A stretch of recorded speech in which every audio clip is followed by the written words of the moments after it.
kind of a pain to try to palpate, and how useful is it? Not super useful. Skipping it, is that okay? Good. Otherwise, we'd be in there, but that's all right. Infraspinatus. So, from Spinous scapula. Smooth. No. The spinous scapula. All right. Down and following that whole scapula is the infraspinous fossa, and that's the infraspinatus. So we know we're on the right stuff. How do we draw it out? What does that muscle do?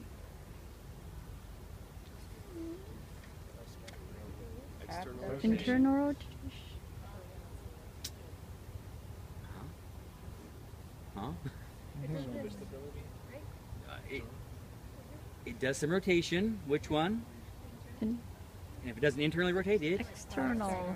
Yes. Well done, everyone. External rotation was like a process of elimination by, mass. So we got there. We found it. So there's in the right area. Let's resist external rotation. I can put them up here, have them roll back a little bit, and just push into my hand right here. Oh my goodness. Park a truck on that beast right there. That's awesome. Absolutely. Okay. Relax a moment. There you have it. So I'm in the right area. So I knew my anatomy. Good. Now, what does it do? External rotation. Bring them up. Boom. Got them very nice right there. So far, so good. Ready to move on to Teres Minor? All right, so we're going to use the inferior angle as a benchmark. Kind of get started. We're going to come around the corner. The first thing I come to is Teres Major. Come to the line a little bit further, and just about right up in his armpit, right here, I should be right on Teres Minor. So what motion does Teres Minor do? Same thing. Okay. Nice. Bring him up. External rotation. Oh yeah, there it is right there. Okay. Teres Major. Should it be talking to me right now?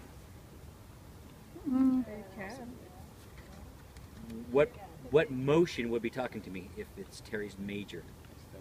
Extension. I got him in a little bit of extension. If I have him better stabilized, like he's on the table on a plinth, I'm better stabilized, and I'm only resisting rotation, Teres Major should be quiet, right? It is not an external rotator, it's an internal rotator.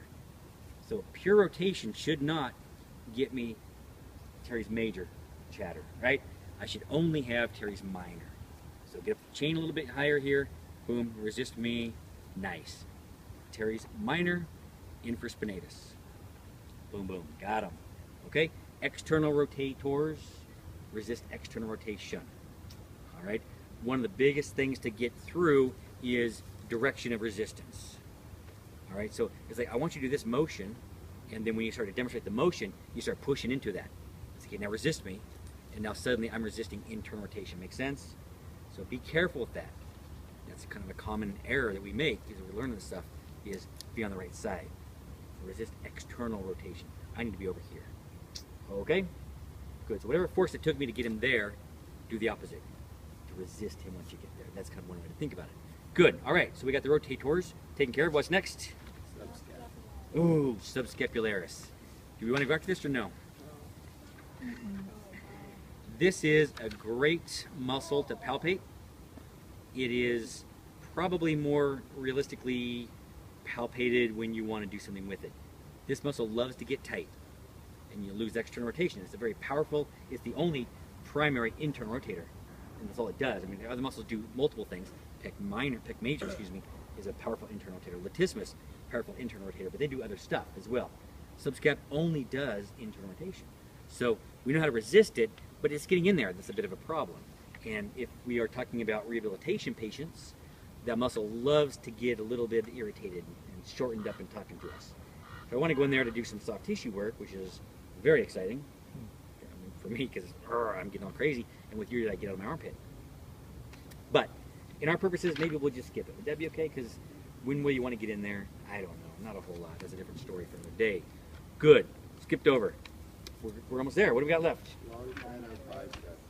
Long. Oh yeah. We already did that one, right? Basically, we didn't really bring it fully in. Remember when I found the groove? I was on it. So step A is to find the groove. Boom, there it is. Now I'm going to keep my finger on that position right in that groove and give me some resistance right there. Boom. Oh, there it is. Comes out nice and strong. Now, if I hit him so strong with the resistance that I'm pushing him into extension, then his anterior deltoid is going to kick in to keep me out, keep me neutral, right? So don't go crazy on him.